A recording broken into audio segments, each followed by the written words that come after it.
Hi, everyone. Thank you so much for joining another episode of the Emergence Show. We are very excited to talk about a very important topic, and that is how AI and digital collectibles, all these new technologies that we're all excited about, are revolutionizing Hollywood. And we're talking about, how all of these are making our workflow easier, how are allowing our creativity to accelerate. And our guest today is leading the change with his innovative approach to infuse AI in the media production, from producing the world's first AI-driven films to pioneering NFT distribution in this area. JK has been pushing the boundaries and creating entirely new pathways for storytellers. Hi, JK. Thank you so much for your time, for being with us. I know you're in Thailand and it's late. I appreciate you being here, and we're all excited to hear from you. Nico, thank you for the very kind introduction. I do appreciate it. And no, it's not a problem at all. Burning candle at both ends is sort of my life at the moment as an entrepreneur. So it's fine. And it's great to be here. Honestly, this is my passion. So it's wonderful to have the opportunity to share, the media space, where we're going, and what it's going to look like for everyone. Amazing. Thank you so much. And we have our amazing community in the chat supporting us: Gabriel, Ian, Casey, and many of more that I know you are there. Feel free to comment and ask questions. We're all excited to hear from you with your great questions. We are going to dive in and talk about all of this. So, JK, tell us a little bit about your background, how you got into this space, and how you started using these great technologies. Okay, so my background, I'm 47 years old. I'm married. I have four little ones between the ages of 10 and 4 years of age. Three daughters and a Tyrannosaurus X son, little guy. I obviously had a completely different life before the media space took me over with my degree between 2009 and 2012. I studied a Bachelor of Communications and Media Studies. Prior to that, I worked in the security field, and I worked my way up into that, into security management. Late blooming into media is probably not the way to go about it. In saying that, I did have some early success, and I had a lot of interest from producers mainly, and small consortiums of producers. Started writing some work. Started getting some things made, and it was a real hard grind, and it genuinely is. And I think most creators will find that there's struggle in bringing your vision, your passion, the worlds that you want to create and build with people to the world. So going through that myself, I suppose what brought me into the AI space, and also more directly NFT distribution. It's sort of a funny little story. So Awake Dating, you guys can Google me, and Wide Awake Media, had quite a bit of success with that business. I actually filmed, and I think I sent you this as well. You can always put that up. It's kind of fun. I filmed a pilot for that, for a series, a TV reality series based on Awake Dating, so conspiracy theorists dating, which is kind of fun. Anyway, long story short, that was pitched, and I had it signed to a 50-50 development deal with Beach House Pictures out of Singapore, who are great. And then COVID hit. So I'd already been sort of involved in the ICO space since 2017. I'd been advising, consulting, sort of like undoxed one of these by referral crazy people who works in strategy in the Web3 space. And I'm sure you know plenty of people like this. Moving from that, I just saw an opportunity. This is what the NFT. So again, pivoting from, okay, so this is not getting made. This show's not getting made. It was COVID. Okay, we have to can it. I was sitting on a lot of work that I'd written, some really strong IP. And just as if you can do something, why not do it, is sort of my attitude in life. And certainly when it comes to creation. Because that's where innovation comes from, is those that just do it, so to speak, to take that Nike slogan. And I just, I realized that I could use my IP as capital with other creators. And I did that in the spaces initially. You know, I was able to network with people in Twitter spaces and build community from there. And then we actually created the world's first AI art films. These were human edited, and you feel free to share. The second version of Portal, we actually made one a few months earlier with Night Cafe, and that was very, let's say, interpretational. But this is the first commercial AI film ever produced. This is The Tale of Porter Harrington, or Porter. This was made with Midjourney for art. And this is, we've got changing sizes there a lot, but yeah, so it is actually just a single shot, believe me. So this is human editing, human score, human narration, and human written. Okay, so this is the first. This is the first. And stories at its core. It's a narrative tale. The power of this story is what enabled me to even network with the level of creatives I was. And again, I wasn't coming in as a funded project, but I was building in the bear market, the absolute polar bear market of NFTs after the crash.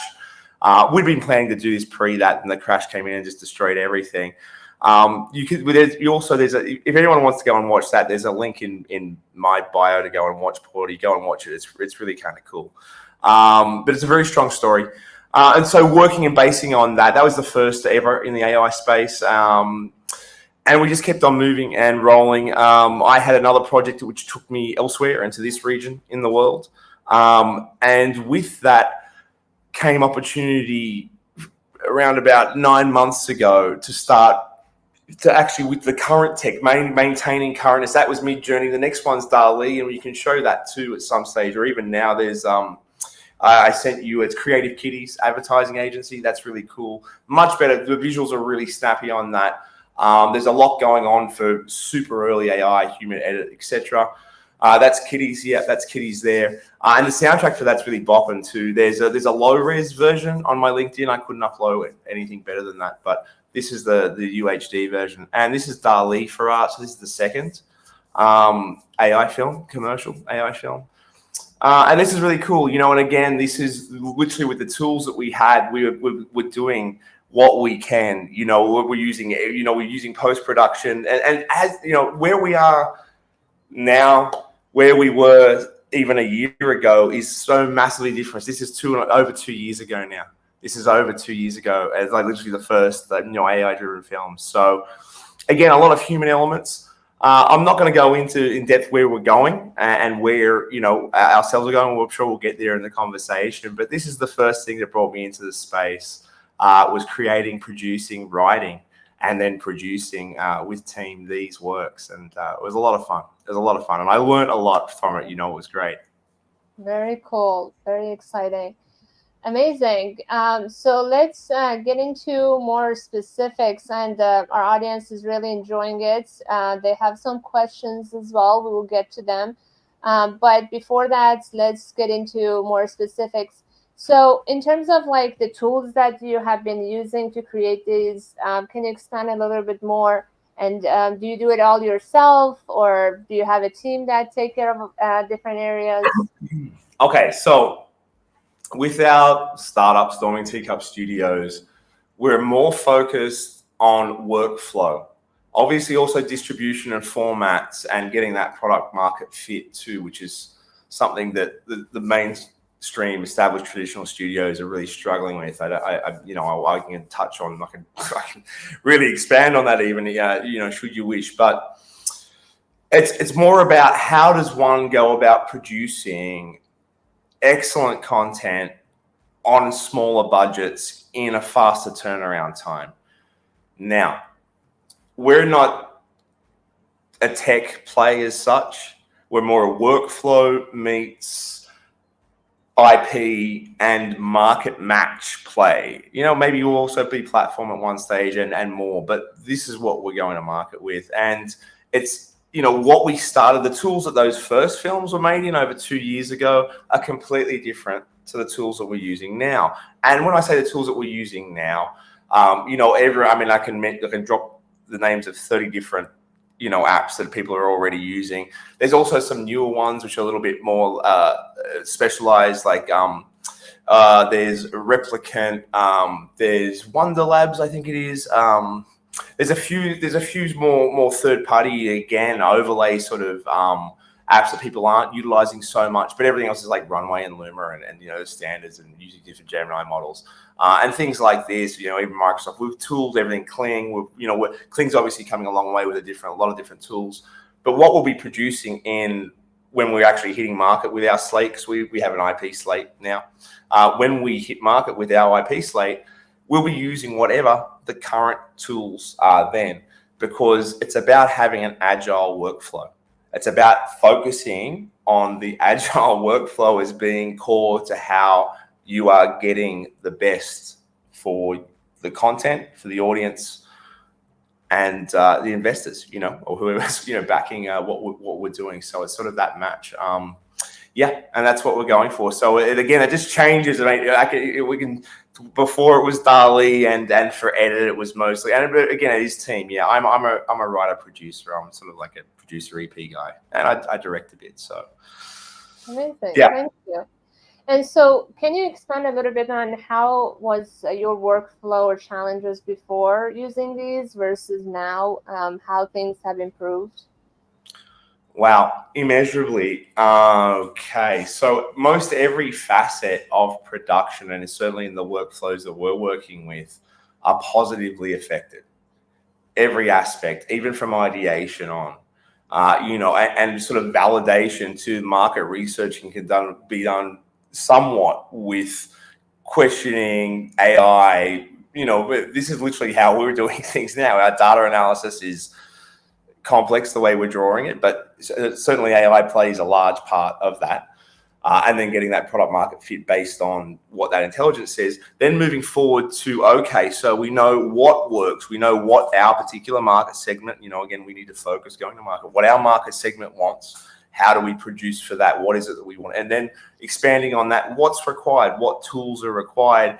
We don't have to ask AI what's needed. That's sort of like what our humans are doing at this stage. We're just working through that workflow. But there's every process in there. There are everything from like concept art and storyboarding right up to VPS with not just Gaussian splatter effects, but there's so much more we can do now with AI, and especially what we're doing. Over the next 12 months, we're producing a lot of mocap work and also for another studio as well. And that's, where things are now. Mocap is bringing animation forward so much with AI. Our turnaround times are just ridiculous. And our cost on production is, 1/5 easily, or less. So it's, things are just, everything adds to the workflow there. I think an agile studio needs to be not just abreast, but really embracing and actively working and experimenting through the different tools. And there's plenty of platforms. There's plenty of SAS sort of softwares and different projects ongoing that we haven't even heard of yet. They get announced every second week. So it's an exciting time. It's an exciting time. Amazing.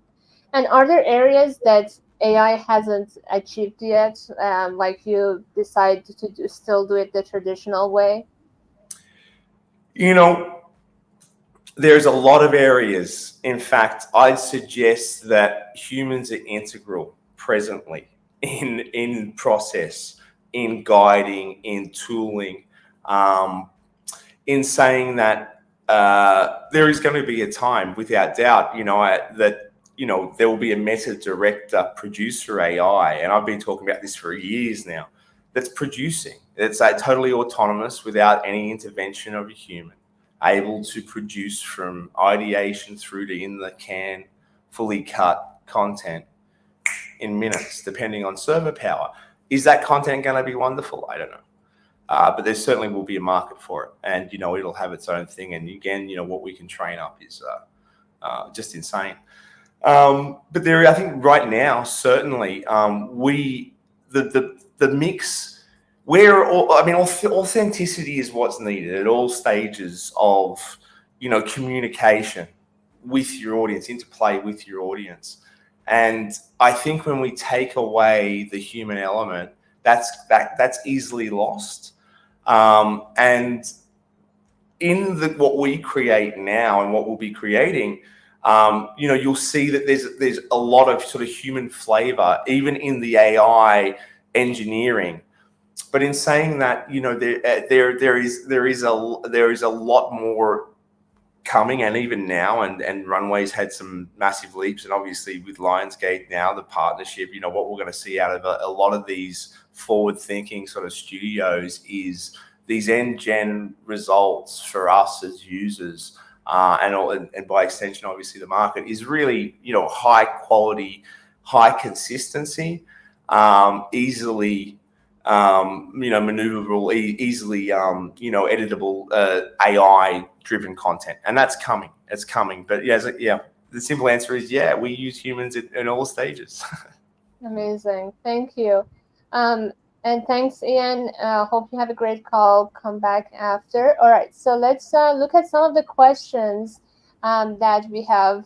Gabriel is asking, how are NFTs changing the way film are distributed and monetized, and what role does AI play in creating and managing these digital assets? Like, why did you guys even decide to do digital collectibles? Because there's no gatekeepers. It's really quite simply, it's direct audience engagement. And if you've got quality story as a storyteller, you just want the world to feel that, to experience that journey, that narrative journey that you are putting out there. And I suggest Porter is certainly that to me. I mean, it makes so many people cry. It's ridiculous. It really is one of those stories. So that was really what drove me, was Porter, as well as there's another 9. There's another 9 in addition. But that certainly drove that, was just not having to go through the traditional production route and distribution route. And I personally am a big believer in decentralization, voluntarism. I like the concepts of agency, creative artist agency, and artist-driven created content. And I think I just wanted to be at the very, very front of that wave. I think I thought I could, again, it was kind of because I could do it. I thought, well, I can actually produce short film with AI, and I can actually sell it via NFT. And so I did it. It was kind of that sort of, thing. It wasn't so, it wasn't like, again, it's having that feel for the market trends, and being able to look at data and just, it's quite, the observational evidence leads us to see that the market, and when it comes to NFTs and collectibles, has a massive future. It's getting there, which is going to be a problem, and there's been so many setbacks. I think it's a great direct-to-market distribution method. I believe in it. I think it needs to be somewhat, not centralized, but at least organized, and through better platforms than OpenSea et al. And all these guys. I think it needs to be, and there's a few players making plays there, I believe. But again, it's kind of like it needs to have that right backing. It needs to have the right product market fit, and sort of gain ubiquity through that. So, but I believe in it wholeheartedly. Amazing. Thank you. And Ian asked, are you targeting musicians for generative videos for those releases? So what we're releasing is mostly AI. So just so we understand what we're doing at first and then where we're going, we will be opening up. We're not targeting musicians for most anything. To be frank, we're actually using AI for most everything in our production. Our target market, our go-to-market focus is children's. And we've got a very defined market. It's sort of 3 to 6 Western children who like X, Y, Z, and and so that's what our market focus is, because they're very accepting. And we can and so then that's the honest truth about it. And we'll be using AI for a lot of our sound. We've got AI for characterization as well for our voices. So we're using a blend of mocap and AI and 3D. So this way we have full controllability of the scenes, the elements. We can have teleportation happening instantly. And as we go forward, building out a VPS is where we want to plan. We've got access to a VPS now, but building out our own VPS so that we can, really just blockbusters on budgets, what you can produce in a small space with a dedicated team and the right tools is just insane. The models of Hollywood are just, they're so redundant. It's amazing where things have gone in just the last 2 years. But that's going on to another question. No, I appreciate it. So you just touched on the team. Can you expand on kind of like how the team format and selection should be different in this age when we're using this technology? Are you going after software engineers or prompt writers, or are you going with the folks that have that traditional media background? So the best operatives that we work with are people transitioning from the traditional media spaces, coming from traditional 3D animation, traditional design, also sort of data scientists as well, and people coming from that field. Because when it comes to actually delivery and prompting, it's these people coming from the creative fields and from Hollywood, and some really good, well-credited folk too, transitioning, understanding, seeing, and wanting to be at the forefront. And they're the best creatives that we have on team. We haven't announced team yet formally, although a quick shout out to our guys working very hard at the moment, if that's okay, to Andy, Matt, and Maxime. Good work, guys. They're finishing off some character rendering now, so well done to them. But yeah, so they're the best in the creative side of things. Business wise, and when I say that, by which I mean, sorry, I'm a bit diminished this evening. It's kind of late and I'm foggy. When it comes to workflow, the best people that we're working with are, again, data scientists and workflow specialists and early adopting AI prompt engineer types. And then, our distribution is YouTube. So then we're working with people who are specialists in YouTube distribution and that sort of thing. And we're going to be building out further distribution, down the track. But the team's complex. It's again, it's one of these fun things of building a startup is attracting the right people. But I suppose part of your question was also how it differs. It's certainly we are drawing from the traditional creative spaces, but there's a lot of value add coming from really quite, different fields, people who are just early adopters of AI technology in whatever field they were in and jumped across. So, yeah. I appreciate that. Thank you. Yeah, I mean, I think in most fields is like that. I was just attending a marketing conference and they talked about similar, like ideal candidates or talents are people that have the both sides, coming from the traditional knowledge and insights, but they're open and fast and accelerating themselves with these tools. So that's Definitely. awesome. Yeah. Definitely. Cool. We have another question from Gabriel about narrative evolution. Considering that you're the writer and producer, how can AI be used to enhance the storytelling by generating new plot lines, characters, and dialogue options?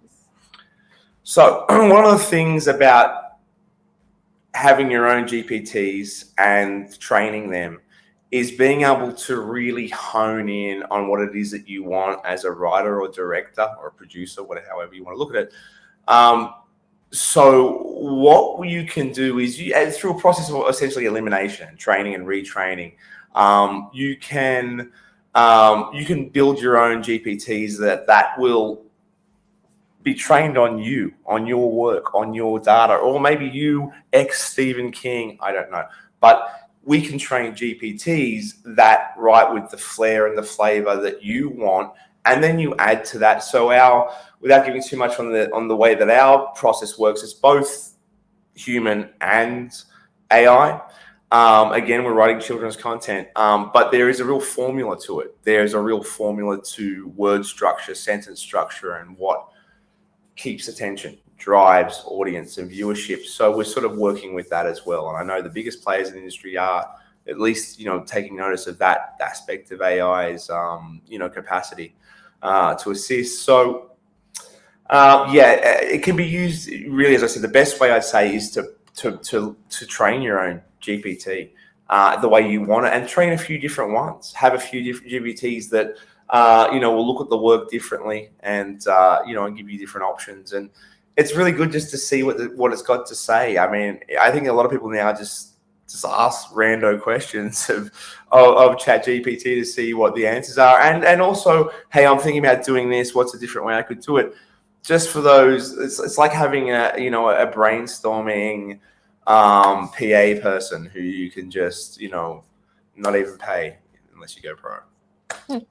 $20 a month. But yeah, that's very helpful. Cool. And so with the target audience that you selected, this type of like direct distribution and community engagement is a little bit different because, for example, the traditional crypto audience, they're mostly male, maybe in mid-30s, and this is different. Children are different. They're not going to be on OpenSea looking for content. And so can you tell us a little bit about how the situation is different, and like leveraging AI is not going to be something that will attract them, but it helped your business. So how do you go about kind of like differentiating your work for this type of audience? Firstly, we don't promote that we're AI. Our effect and feel is 3D. It's going to, 3D animation. It's going to look very much to see the AI feel that you're thinking, with the sort of runway will be, as time goes on and we our slate broadens, our demographics change. We're going to be using far more generative AI in filmmaking and really looking to pioneer that with what we've already developed. Right now, we're kind of 3D. We're 3D mocap with AI. And we know what the market wants. We've got our slate built around exactly that. It's what kids want to watch now. It's what kids are going to want to watch. It's short format too. This is something that everyone needs to get their heads around. I mean, I've got 4 little ones, and there's observational evidence right there. The dopamine generations, are so quickly flicking. They don't watch long form content anymore. They have virtually no interest in it. And vertical's gaining a lot of traction too, by which I mean 916, TikTok et al, all these guys are, but there's a lot of series coming out in this format. There's new content coming out, and gaming. So it's about being cross-platform. It's about being immersive, and, again, the authenticity. You need to have strong IPs. Now, I'm of the belief that it's kind of the prolific that are going to win the race, solely because out of this, because what our production scale is ridiculous. What we'll be producing tens of films every day, like short films, tens of short eps every day, eps in series. You don't have to, not everyone has to be a hit. Not everyone has to be a hit, but there will be ones that really are. And then the rest, the modeling, even through direct YouTube distribution, as being, your distribution method, your prime distribution method, the modeling is really sound. So, we're just the first of many. This is all this is at the moment. It's happening. It's just the big studios aren't headed in. I think they're waiting to see if the dust settles or something. But whilst they're doing that, there's going to be a lot of people who are rising in that time. Yeah. That's very smart. I mean, even like content creators on social media are doing similar. I talked about it in some of my videos. Like they post like 20 videos, and one of them will go viral. So that's definitely the way to go for this audience that they have short attention span and want variety and novelty and all of that. So that's amazing. Would you like to add anything before I switch? Yeah. So the question again was Gabriel here? Yes, about the kind of narrative evolution and all of that. And then I asked about, how you guys are going to the market differently with So again, television is really on the decline as well, if not dead, as a medium, certainly for the younger generations. And I can see there's a LinkedIn person about the 3 to 6 year olds. Yeah, I have 2 in that age bracket, by the way. In that age bracket, the others are only a couple of years older. But yeah, I can tell you what they want. Maybe on the side, you can have a look at what we're developing. But They're into YouTube.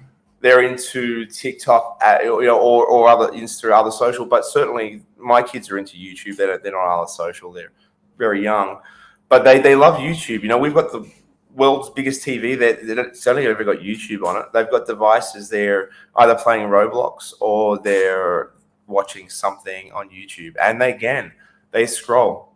So whenever they've got free time and they're using devices, that's what's happening. TV as a medium, there's still people writing, creating for TV. I think the viewership last year, the data showed in Australia certainly went to 0 hours from 30 hours a week just 4 years ago, 5 years ago. So there's a seismic shift when it comes to audience. And again, it's just great to get the children and be where they are going and where they are, rather than, I think, try to chase an aging market that was still bound to Hollywood tropes and the former fan favorites that have been sort of whipped to death over the last 10 years or so. And so is that me? I got a bit of feedback. So we're just meeting the market where it is and where it's going, I suppose. And kids aren't on TV; they're on YouTube mostly. And I'd love to see a time where we could directly distribute via either our own platform or NFT even. If there is I don't want to be the platform play that brings in NFT wide adoption for owning copies of content or whatever it is, or viewership of content, but again, any way to democratize, to decentralize and democratize content and payments and things like that, I'm always an advocate and a fan. Amazing. Thank you so much. I want to touch on another video that you had on your LinkedIn features, and you can tell us what the story is. So let me play that. Yeah, this is a great little experiment this was fun. I wrote this. You can listen to the sound. It's pretty cool. Matt, our wonderful head of intelligence cinematics, did together the visuals and the edit and the sound. This is again another trailer. This is just having fun and experimenting with consistency. And again, the tools in the last 2 months have brought consistency up miles from this. And this is what's wonderful about the space. It's leaps and bounds. I keep saying this to people that I'm working with. You just need to get your head around it. It's leaps and bounds at this juncture. It's kind of like we've reached that point where we go in that same time frame versus the last 5 years is just going to blow you away. And it's wonderful to see, again, Lionsgate and some of the bigger, studios embracing that. This is a cool little thing. So we've got a number of trailers out there just for funsies, really. I mean, what we're working on as actual IPs is somewhat different. This is again, this is really cool. Now, this is an AI rap as well. The actual rap's AI. So go and have a listen to this. Again, big kudos to Matthew, who is Jevnik, who made this. I didn't even know about this actually. He just came to me and said, "Hey, look what I did." And this is really cool. And this is in lip sync a couple of months ago. Even now that's even improved. There's so much has improved in such a short time. And CapCut for Edit too, great editing tool. As a generalized sort of quick editing tool, it does, it brings a lot to the table. But yeah, feel free to connect and or watch these on our YouTube, or on LinkedIn. Yeah, kind of fun. The rap's kind of good. That's actually an AI written rap too, lyrics and sung. It's like, so all the processes in that, other than the amazing human putting it together, we're all AI. That's amazing. Really cool. So it's all about experimenting and staying on top of the trends and technologies, and then you can use it for your niche audience as you need it as well. Awesome. You nailed it. Thank you. So let's talk about kind of like the future of all of this, both from your perspective of your work and, kind of like what challenges needs to be fixed with these technologies, both from the adoption and also the tools that are available. And where do you think this is all heading? Well, that's a massive, multifaceted question. So I'll try to work through it without getting too lost. Okay, so there needs to be tons of improvement across the board. There's no getting around. Consistency is the main issue. Ability to change, move, manipulate elements within generative AI. Again, sort of where we're going is VPS as well, and so we're able to do a lot in live. But there's a lot there to be done when it comes to generative AI and controllability. There's really a consistency problem is the main one, but again, leaps and bounds. What was the second part of the question? Let's get there. I mean, in terms of like your work and kind of the future of your work, and then also the future of the industry and where we're going, perhaps. Yeah. Okay, so where as a business is going is wholly interactive cross-platform experience life.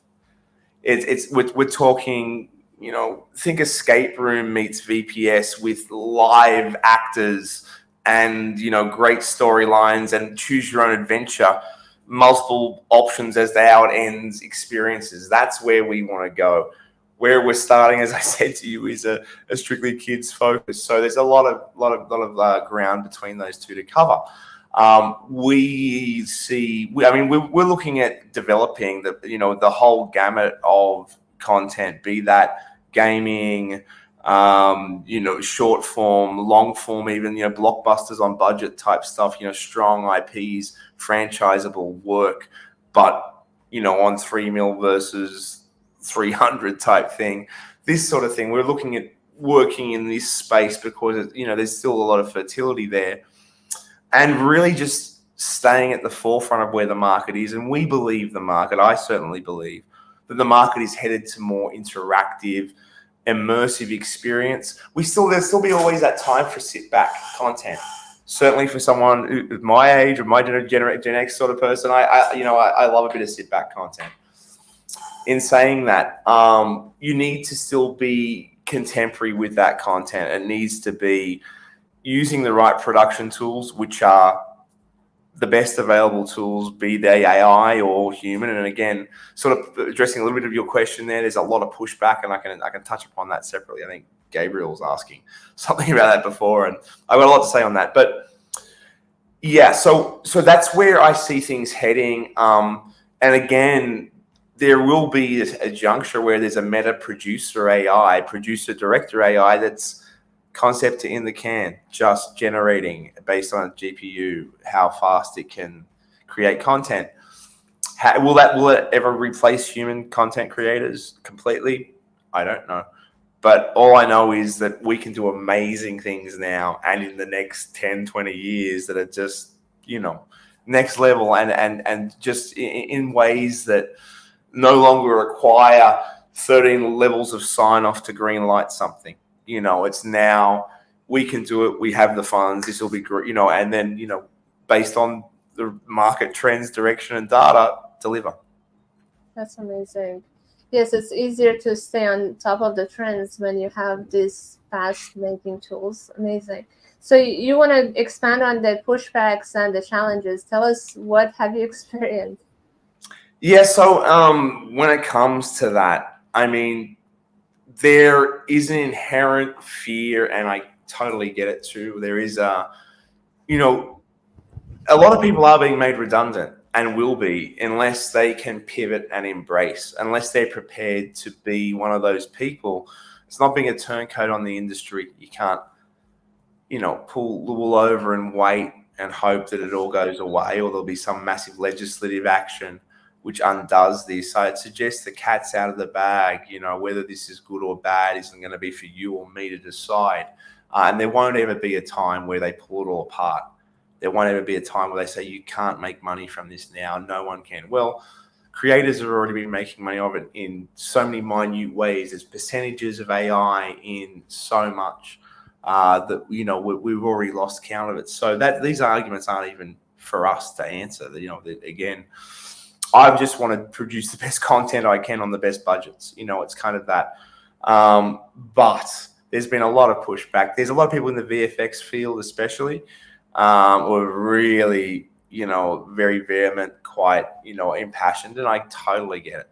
but there's people who are like working with us who were traditional VFX people and then have transitioned and are glad for it and are really excited with every new tool and experimenting with everything. And that's sort of where you have to be. There's no point in making yourself antiquated through some loyalty to the way things work. There really isn't any value to anyone. Certainly not the industry going forward, and because there is an industry future, but it needs to be understood, and it needs to be directed properly. And that's kind of where Hollywood's been amiss, I think, for a while. I think studios have led us down an unprofitable path.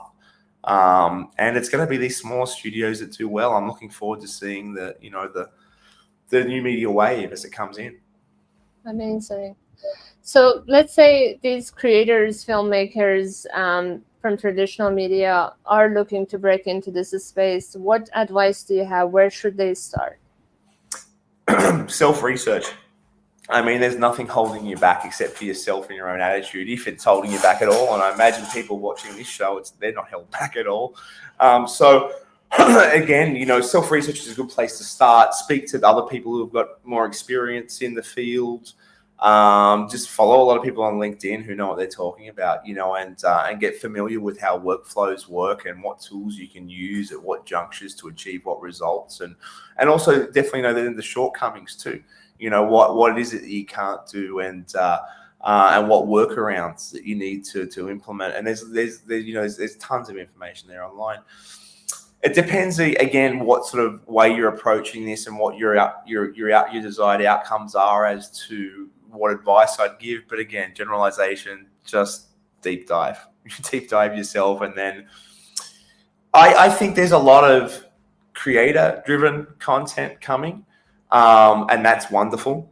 It's just, for me personally, I see value in approaching it as a business. I see value in being a studio that gives lots of voices that opportunity, but all of it very, fine finished, and top product, broadcast level content versus, whatever. And keeping that story at core too, keeping that narrative at core. And anyway. Amazing. So talking about business, how monetization of this content different from traditional media? Because now it's easier for people to create content. There's going to be some sort of saturation. What ideas can people follow for monetization, or especially if you're a small studio? Well, there's a lot of ways to answer that. So the YouTube model presently is strong. Even, and not in shorts though. Shorts have massive viewership, very, very low cost per, return per view, very super low. There is a sweet spot, and you can find out what the data is. I'm not going to say there is a sweet spot certainly on YouTube for length and also ad placement too. NFTs as an option, there's smaller platforms, there's newer AI specific platforms. We've been approached by a number who would like to distribute films, but again, for us, and what I would suggest is YouTube is solid in its modeling.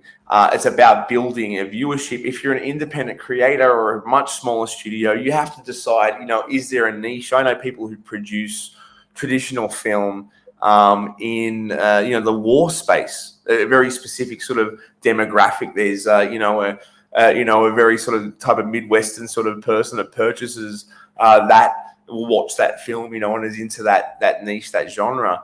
But these people find innovative ways to distribute now through festivals and and direct to market distribution of different means. And I probably don't have all the answers, other than I know that YouTube is viable. Presently, it's a strong model. It's the new TV. It just is. It's the new TV right now. I'm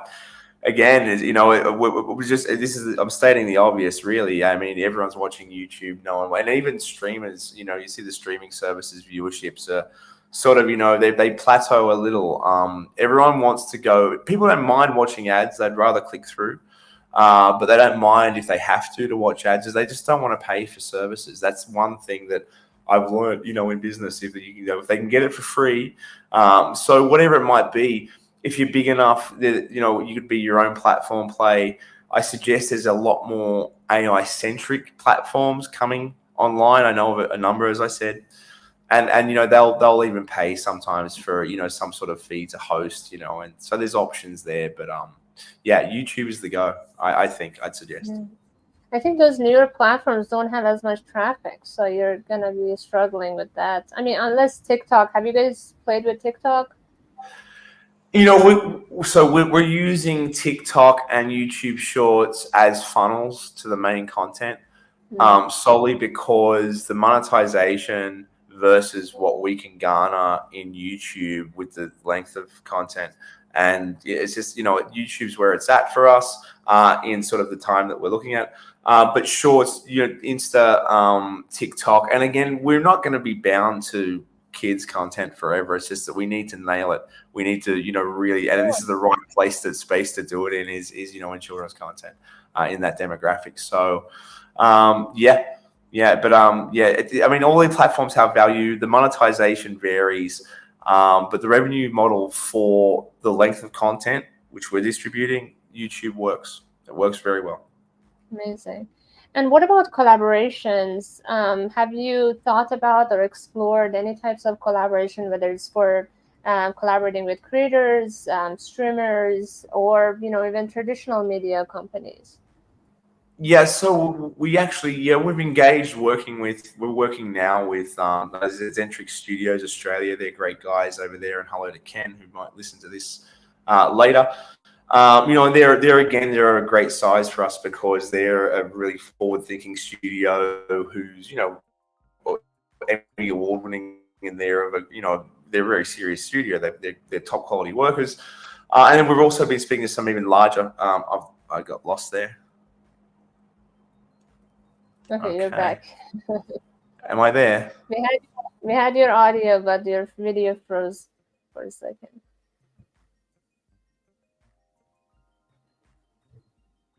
Can you hear us, JK? Yeah. Sorry, I lost you there for a minute. You're back? Yes, you're back.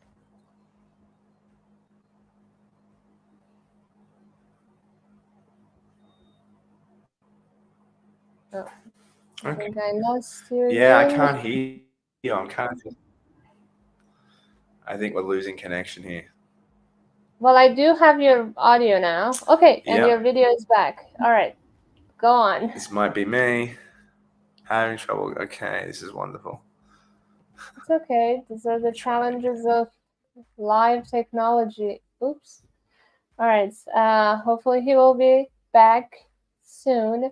But I want to appreciate everyone who is tuning in. Gabriel, your questions are amazing and so insightful. Thank you for that. And I'm going to get into the ethical implications as well. And we are, okay, you're back. Yeah, hopefully. Awesome. Don't know what happened. So where we were picking up. So yeah, we are collaborating, working with. It sort of happened through default. It wasn't the intention, but we just fortunately, as things worked out, we started working with some other studios. We've had some major studios speak to us. We've got a whole bunch of work lined up for a bunch of different parties, which is wonderful. But yeah, so we certainly are. We're very open to it. And yeah, it's just we're a startup still. We're still officially in incubation.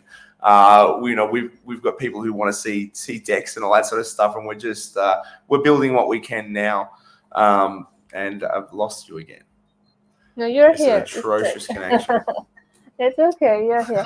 Awesome. So really? You are open to collaboration. So what would be some areas that you would like to collaborate that you haven't already? How can our audience kind of get connected with you and support you? Yeah. So one thing by all means, just reach out. I'm a very open guy. If I can help, I will. It's always a great way to open a relationship by helping somebody in some way.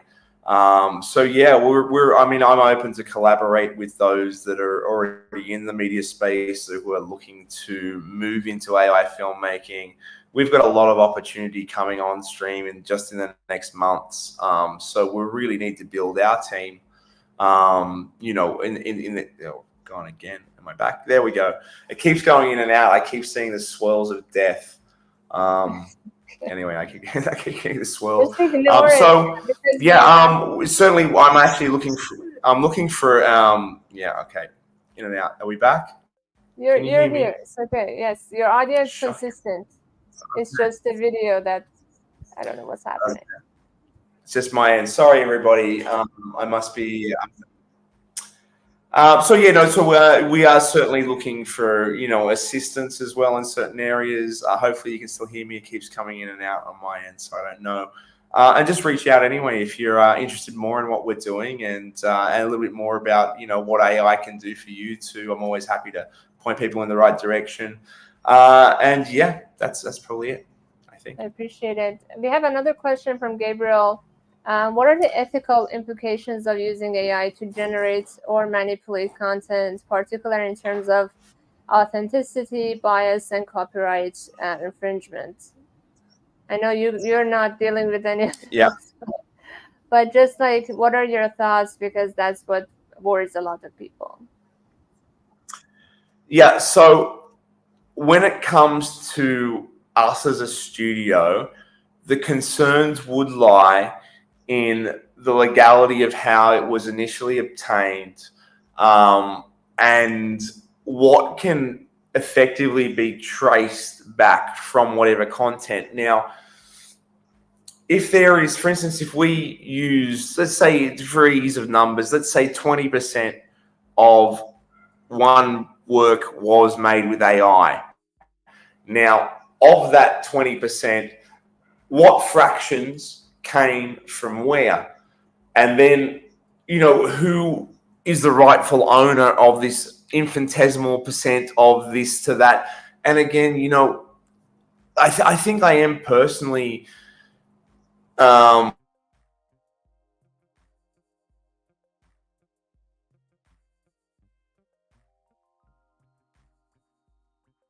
lost him. JK, are you there? Sorry, folks, for the connection issues. without Yes, any oversight or did you we hear lost any of you that? for like 5-10 seconds. If you can repeat that. Yeah. Okay, let's try. So you were I'm saying so that sorry. that 20% or whatever that is from the AI, there is not much we So can let's do. say 20% of a So let's say 20% of a production that we make is AI driven, infused, or generated. It's drawn from AI in some percent of the production process and or the final created content. Okay, now we need to divide that by all the models it could have been trained on. And I don't know who's doing that division, but all the models that could have been trained on.